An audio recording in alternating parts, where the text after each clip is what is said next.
Hello mga kapudi! Na-miss nyo ba ang aking cooking vlog? Well, sa araw na ito ay gagawa ako ng recipe na pangpatas naman ng sugar. Kasi itong aking mga Kadibutan Nation ay nag-request na naman. Sabi nila sa akin, bakit ang tagal ko na daw hindi gumagawa ng desserts at puro lang daw ulam-ulam ang cooking vlog ko. Kaya sa araw na ito ay mag-prepare tayo ng crema de fruta cake na hindi na kailangan natin i-bake. So, dyan lang kayo. Gaya na sabi ko, huwag kayong maglilipat ng channel at tapusin yung aking cooking vlog. Tada!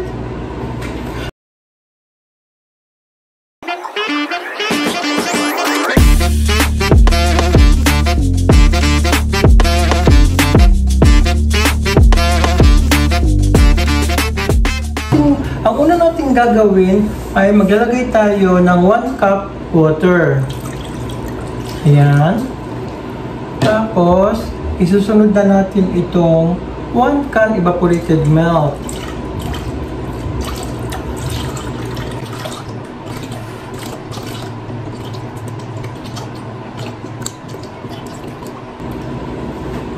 And then, 3 tablespoons na melted butter. Kaya, lumamig na uli. Nagdikit-dikit na naman sila.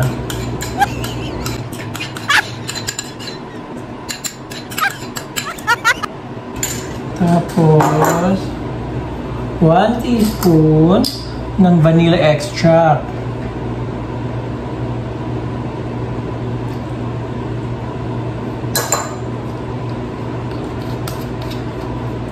And then, ito, yung 6 na pirasong egg yolk na nabit na siya.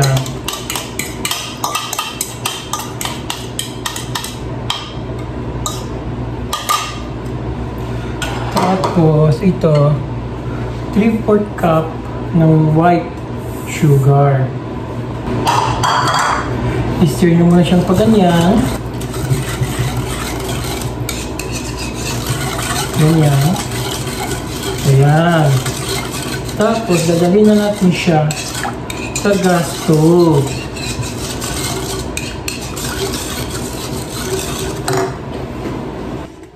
Dalhin nyo na ang inyong mixture dyan sa inyong gas stove at isalang nyo na. Tapos, i-on nyo na ang inyong stove into medium-low heat.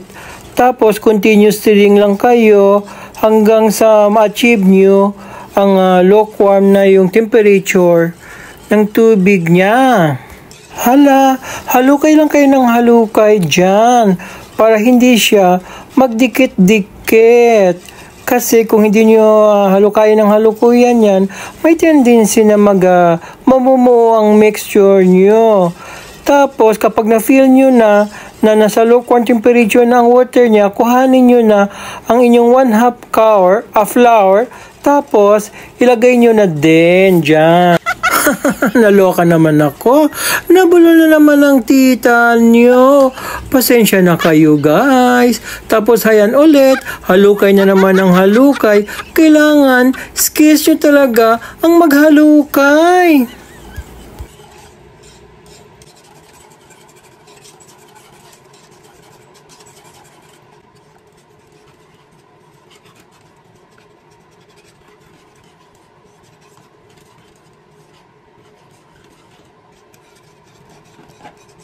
Ayan, dahil matyaga na ang tita nyo, sa paghalo-halo, ayan, kumakapal na at nagiging sticky niya yung aking mixture. This time, kailangan nyo nang i-turn off ang inyong gas stove. Pero, hindi ibig sabihin nun na mag-stop na kayo sa paghalukay kasi may tendency na magiging dry ang itaas ng ating mixture. This time, maglalagay na tayo ngayon ng ating graham crackers. So,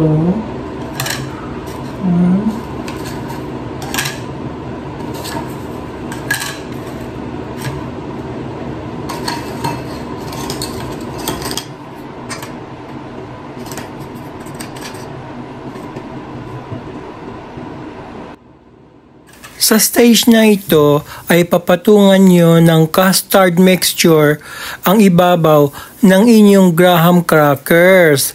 Tapos, i-spread mo siya evenly para makoveran ang graham crackers.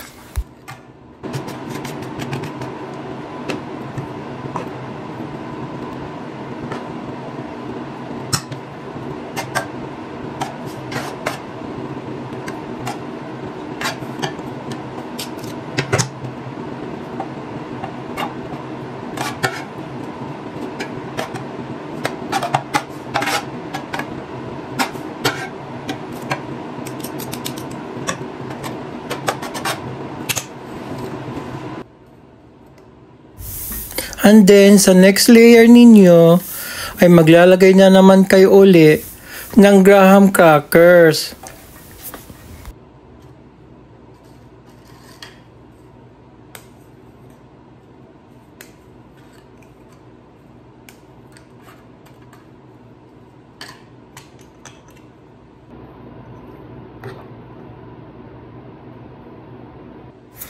Again, maglalagay na naman kayo ng custard mixtures sa itaas ng inyong graham crackers, tapos spread nyo siya ng evenly para makover yung mga space niya.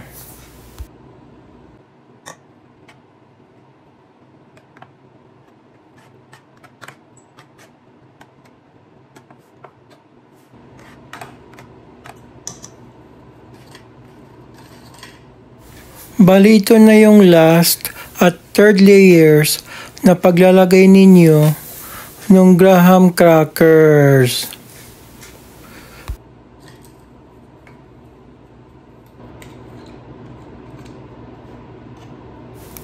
Ganon din ang inyong custard mixtures.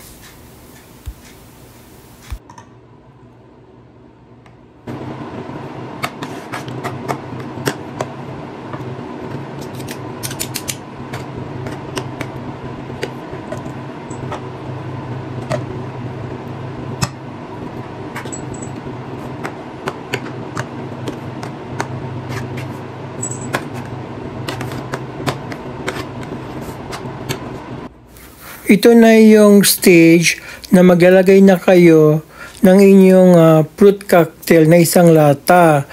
Pero make sure na na-drain nyo na ang sabaw nito. Tapos, ganun din, i-spread nyo rin siya ng evenly para makalat nyo rin yung inyong fruit cocktail.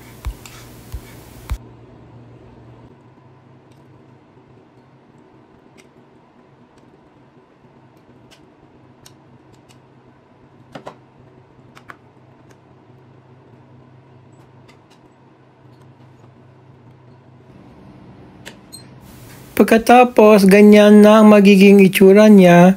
Isit aside nyo muna dyan kasi gagawa pa tayo ng gelatin mixture. Ang pag-prepare ng gelatin mixture ay susundan nyo lang naman yung package instructions. So maglalagay kayo ng 6 cups na normal water, not cold, not warm, o di kaya 1.5 liters na tubig. Tapos, ilagay nyo na ang inyong isang pakete ng gelatin powder ninyo. Bali, unflavored jelly powder siya or white yung kulay niya. Tapos, i-mix nyo lang siyang paganyan, halukay kayo ng halukay para ma-evenly distributed siya. And then, isalang nyo na siya sa apoy into medium high hanggang sa kumulo na ang tubig nito. Pero, continuous stirring pa rin kayo para hindi siya mamuo-muo.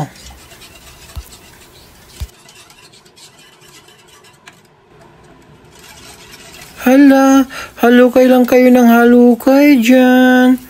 And then, kunin nyo na yung tinabing sabaw o syrup ng inyong fruit cocktail at ilagay nyo na siya dyan. Isama nyo na para pangdagdag lasa din iyan sa inyong crema di fruta cake. Again, halukay na naman kayo ng halukay. Mix kayo ng mix ulit hanggang sa kumulo na siya. Kapag na-achieve nyo na ang ganitong texture niya, patayin nyo na ang inyong gas stove. Tapos, dadalhin nyo na siya, yung inyong pinakuloang gelatin powder sa mix sa inyong crema di fruta cake. O, heto na. Pag natapos nyo nang lutuin ang inyong gulaman, ay pwede nyo nang ibuhos ito. Ayan.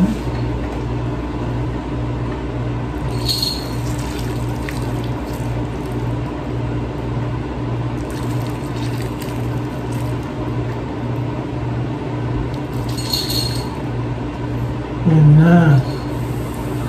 Okay.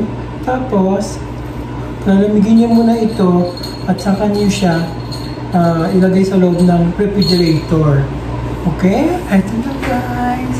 Titikman na natin itong ating ginawang crema di fruta na no-bake.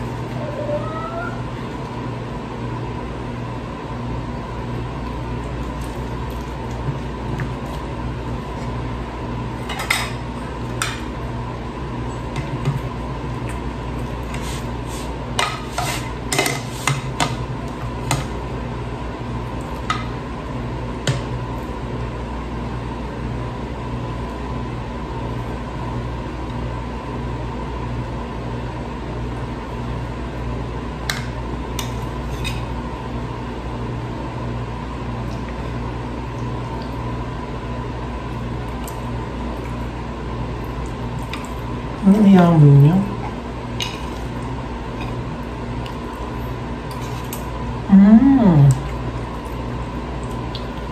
Ang sarap. Ang sarap. Tama lang din, hindi siya masyadong matamis. Hindi rin siya matabang. Katamtaman lang din.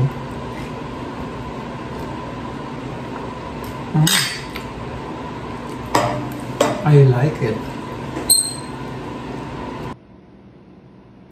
Ayan yung mga recipe na kailangan ninyo para sa inyong custard mixture.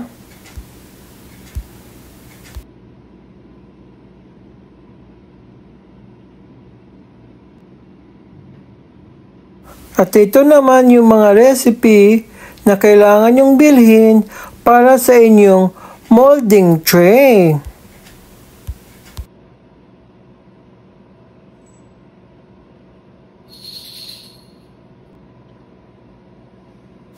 At ito naman yung para sa inyong gelatin powder. Sundin nyo lang ang nakalagay sa likod ng kanyang package instructions.